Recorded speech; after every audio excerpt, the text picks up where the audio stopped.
大家好，是谁អ្នកអរគ្នា今天我们学习关于ថ្ងៃនេះយើងរៀនអំពីសិនឈើពាក្យថ្មីគួរតែអ៊ីងកាយ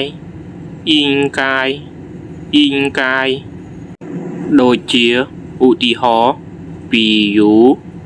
ពីយូពីយូ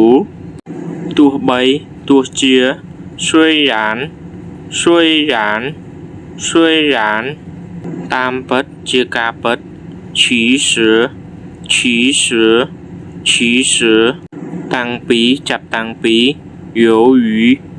由于由于ឬក៏或者或者或者អាច可以可以可以可以កុំភ្លេច share ទុករៀនទាំងអស់គ្នាជួបខ្ញុំនៅវីដេអូក្រោយបាយបាយ